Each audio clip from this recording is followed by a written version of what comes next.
You might get somebody new on and you're like, oh my God, this is such a weight off my shoulders. Awesome.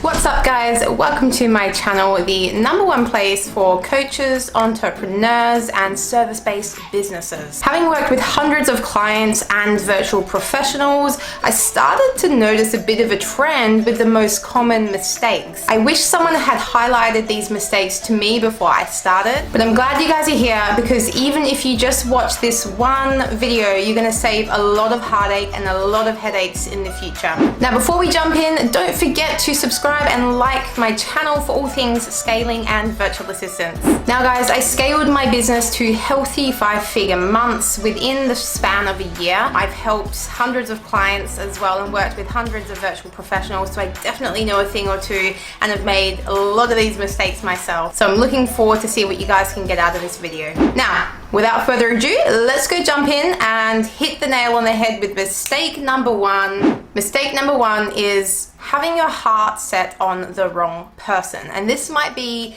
either before you've hired or after you've hired. Now, if this is before you've hired and you're going through that candidate selection process and you might have met someone in the early stages and thought, wow, they are the one. Don't stop screening extra candidates because you think that you found the one. People are charismatic. People present differently in interviews as opposed to how they actually work and what action they take. So don't get your heart set on the wrong person in that way. We screen hundreds of applicants every single week. If you are doing this directly yourself, I would recommend screening at least 30-40 applicants. So taking some time going through, looking at those profiles, those resumes, reading the questions to your job description, whatever it is that you're doing for your own recruitment process. Now you want to shortlist about 6, 7, maybe 8 people and interview perhaps 3, 4, 5 or 6 people. So you don't want too many, but you want to have enough there as well so that you've got some diversity and variety. Now, if you're going through a company like mine, the Speed Up Co, we handle all of that for you and do the heavy lifting of recruitment. So you don't need to worry about that. But if you are doing that yourself, you need to be combing through those applicants to really get the top talent in front of you.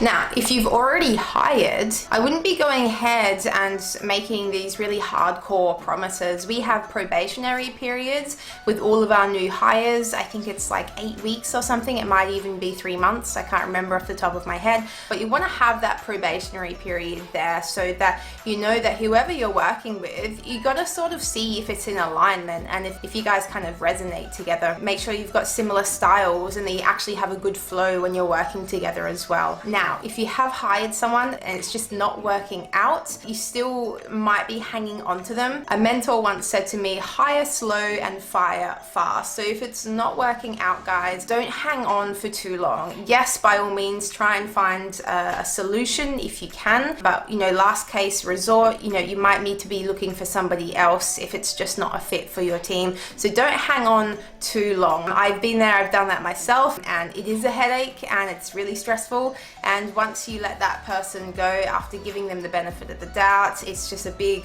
weight lifted off your shoulders, and it feels good. It feels good. It's a business decision at the end of the day. I know a lot of us wear our hearts on our sleeves and we want to do good by the people, so giving notice and that type of thing is really important as well. You wouldn't want to just say, okay, see you later, you're effective immediately. You want to give them a couple of weeks notice if they're not the person for your team. Okay, mistake #2, guys, having unclear boundaries and expectations. And wow, this is going to be like probably one of the biggest mistakes that you see of all time. And it's so cliche. You hear it's like beating a dead horse. I know, right? But the thing is, 96, I think it's something like 96% of errors in the workplace are due to communication. So you really need to be clear with your expectations and boundaries, especially if you're working with people abroad. Different cultures, different languages, different everything. Getting clear with those expectations and boundaries is really, really important. A way that we do this in our team is we cover this throughout the onboarding experience. So we've got a few things that we follow in our, if you want to call it an SOP, standard operating procedure. We've just got some things that we need to cover and you know, get those boxes ticked as we're going through. And it can be as simple as, you know, what are the hours agreed that this person's going to be working? You know, if you've got a social media manager and they're doing some social engagements on your channels, how many people are you expecting them to add per day if you're doing that? If you're using it for lead generation, how many people are you expecting them to start conversations with per day? You might have a VA that's doing some social selling for you, and if they're out there starting all these conversations and following up messages and getting appointments booked, what's the key performance indicators that you have? You know, are you aiming for 4 booked calls a day, 5 booked calls a day? You know, depending whether this person is part-time or full-time, it really depends. With my VA that does appointment setting for me, our KPIs are, if it's full-time, it's 4 to 6 appointments per day. Those are warm leads that we're getting organically via social media, and this is what we're helping our clients with as well. So just getting really, really clear on those expectations, those boundaries, and having those benchmarks as well. You're clear with what you want them to do, and they're clear with what you expect and want them to do as well. Now, I know this can be a little bit confusing and overwhelming for some of you, so I'm going to take you real quick through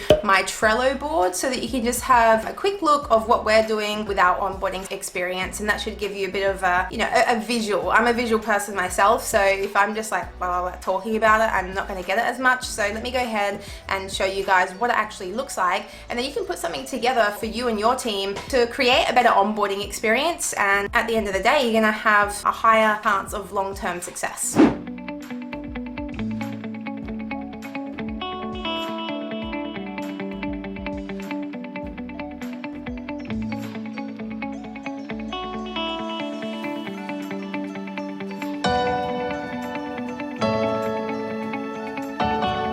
Okay, now mistake number 3 is lack of clarity. And if I had $1 for every single person or every single client that comes to me and they say, Becca, how do I get them to do what I want them to do?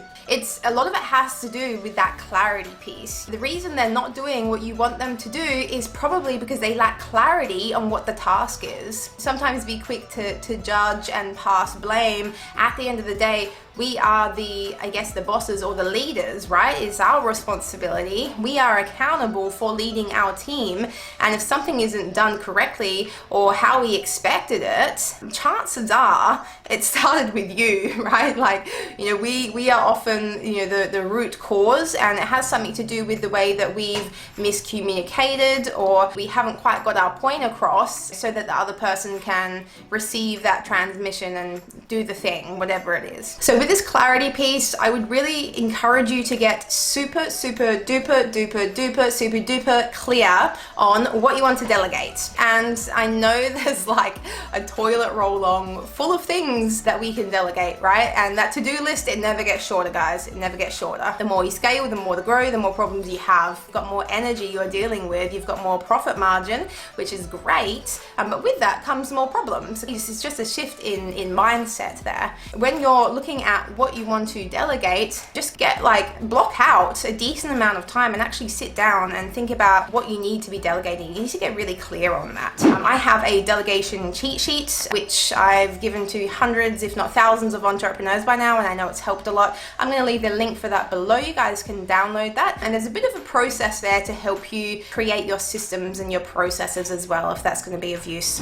Now, with this clarity piece as well, what can really help with that is also having some sort of project management tool. Whether you're using Asana, Trello, ClickUp something that I'm playing around with my team at the moment to see if that's going to be of use for us and beneficial. So having that project management there can be really useful because not only have you verbally spoken about it, but you've also got it there visually written out. You've got your tasks, you've got your subtasks, you've got due dates, you've got all of that jazz. It's eliminating the room for errors when you've got that there, because you can generally pick up if something's gone wrong or hasn't been done within that project management system. I think as you grow and expand, it's kind of a no-brainer that you need to be using some sort of a tool other than just Google Drive and Docs and all of that stuff. So definitely check out some of those. Mistake number 4. Mistake number 4 is jumping the gun. What do I mean by jumping the gun? I mean jumping to conclusions. So if you've got this VA or virtual co-worker on your team and something's gone wrong, rather than jump down their throat and bollock at them, kind of good to step back and do a bit of a root cause analysis. This is what Ronnie, my head HR and recruitment magician, is doing in our company. Rather than looking at people and saying, why didn't you do this how I want you to do it? Where it's a bit of an attacking nature. We come from a place of how can we support you? So it's looking at the whole picture holistically, and it's that root cause analysis. So it's like, okay, what's actually going on here that's causing this effect? Just being mindful of that and stepping back and realizing that like HR is an entire industry of its own for a reason, right? Because you're dealing with the humans. Humans are complicated. We're multifaceted and nuanced, and we've got all these quirky bits and complexities. And so just considering that rather than jumping the gun, jumping to conclusions and getting really irritable and frustrated, we really need to come from a place of compassion to be awesome, amazing, dedicated leaders. I think something worth mentioning here as well is just being realistic in terms of what you've maybe asked this person to do. They haven't done it correctly or the way that you want it. Just being realistic there. Now, if you guys check out this graphic here, you can see you're looking at either good, fast, or cheap. You can pick two of those. You're not going to get someone who's good, who's fast, and who's cheap. You can have fast and cheap, good and fast, good and cheap, whatever it is. So just being realistic in that regard as well. All right, mistake number 5. Being robotic, guys. Being robotic, as in just treating these virtual professionals or VAs like they're there just ticking boxes. And some of them may just be there doing some of the repetitive things every single day, but you certainly wouldn't be able to run your business without them. Now, one of the best ways for staff retention and one of the best ways for you to have a thriving 7-figure business and reach those high-level goals is to come from a place where you actually care about the people as well. Company culture is massive, and you might not find it so big in the beginning stages of your startup business, but as you get bigger and bigger, company culture is going to matter. So if you can start now by creating a really positive, welcoming, encouraging company culture, you are going to do well. Scrap the robotic, structured, mechanic ways of doing things and be human and compassionate and welcoming and understanding. And I always like to, for example, if one of my staff is really stressed out, she was talking to me, she's got sore shoulders, blah blah blah, and I love her. Like, she's my accountant, bookkeeper, and she's helped us out so much continuously. She works about 30 hours a week for me because we're quite heavy on the bookkeeping side of things, and so I get my team to go ahead and organize her a massage. It's just those little things, those small random acts of kindness. Every Friday with my team, we catch up and we have a laugh, and sometimes we have raffles as well, and team player of the month, and all of that. It's like bringing fun and creativity into the workplace. If you're robotic, kind of boring. Like, people want to be around fun and that nourishing culture as well. So yeah, just something to think about when you're leading your team as well. It's so easy to get caught up in life and be really serious. We live in a very high demand society, so whatever you need to do for that mindset stuff, I do a lot of meditation and training and stuff like that to quiet the monkey chatter down, and that helps me to show up as my best and have that fun, creative nature for my team as well, and encourage it within my team. You really want to create a value-driven workplace, and the best place to do that is by making sure that your co-workers feel valued. This is something that's super important within my company. We're always making sure that our staff, they feel seen and they feel heard and they feel supported by us. So whatever it is that you need to do to ensure that, we don't have a turnover of staff, and it's because of that reason. And there's various different ways you can show that you're grateful and that you appreciate people. So just that robotic piece, coming into the human, I think is really important. Mistake number 6 is disorganization. So if you're going ahead and you're hiring new virtual staff or co-workers or wherever you're hiring from to come and work on your team, they're coming into chaos. It's not going to make for much of a harmonious onboarding experience. Their nervous system is already activated because they're starting a new job, they're nervous and all the rest of it. And if you've got a chaotic workspace, then it's going to make things a little bit difficult. And this is where you see a lot of virtual assistants go missing in action within the first week, 2-3 weeks, because they're overwhelmed. So the best way to do this is to try and create an organized space. I know it can be a little bit hard for us virtual workers. Take a look at my back-end system here. My Google Drive, you can see that we have 7 main folders and categories, and my business pretty much fits into each of these different folders, and then there's other folders within those, and everything is organized so that I can work with multiple people in my team. Everything it's named correctly as well with the correct keywords so that we can find things as a team. If you're hiring someone who's perhaps at a management level, like a project manager or an operations manager, this is actually something you can get them to help you out with if this is far out of your genius zone. It's not all doom and gloom if you've got this messy back end. You can get support with this. There are people that specialize in systems and processes and stuff like that. I've got a couple on my team, and we've certainly recruited these positions for our clients as well. So if that's something that you need support with, then by all means just get in touch. I'm happy to guide you and point you in the right direction as well. And last but not least, mistake number 7, overwhelming coworkers. We kind of mentioned this on the last one with the disorganization piece. There's a couple more things I want to quickly cover here. It can be really tempting to dump when you get a new coworker, or when you just have someone there in general to support you and help you out. You might get somebody new on and you're like, oh my god, this is such a weight off my shoulders, awesome, and you're handing out all these things. Don't do that. You can do that to a certain extent, but just be really, really mindful of that person's capacity. I'm a culprit of it myself. You get really excited at the thought of having all this support and freeing up all this time, but it is really important to look at that person's capacity as well. How much can they actually take on? I hired a project manager about 6 weeks ago. I was handing her all these things, and I was you kind of like drip feed it. You don't just want to dump it all at once. And I was just making sure, like checking in with her as well and saying, hey, how are you going? Are you okay to discuss this, this, and this, or are you at capacity? This is where we get to use our words and do that communication thing, which a lot of us maybe aren't so great at. It's just a forever thing of trying to get better. And look, it's just one of those life skills that you always have to be working on, and everyone communicates differently. That's also a good point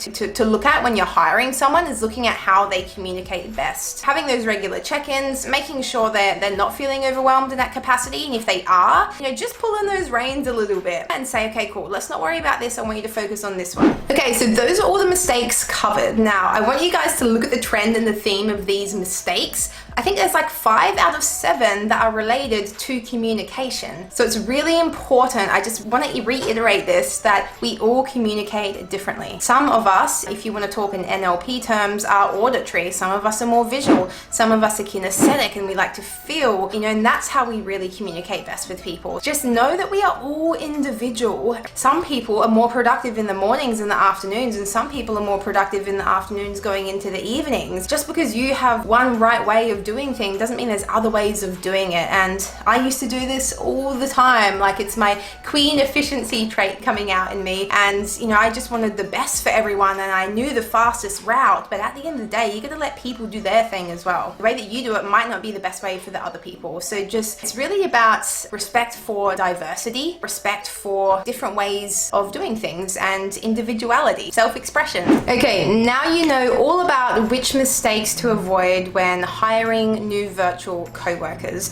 Now, if you guys have gotten some value out of this, give me a like, subscribe to my channel. It helps me reach more people like you. I would also like to invite you to come along to my free community, Scaling with Virtual Assistants. It's a Facebook group. I'll leave a link for that below. You're more than welcome to join. We leave lots of juice and tips and tricks and back-end stuff in there as well. So next week I'm going to be doing a video on how to manage a 7-figure business with the help of virtual co-workers. So go ahead and hit that bell to be notified when that video comes out. And for now, go check out a couple of videos here. I think that's really going to give you some benefits and some value when it comes to scaling and virtual assistants as well. And yeah, thank you again so much for your time and sticking around and watching, and I will see you on the next one.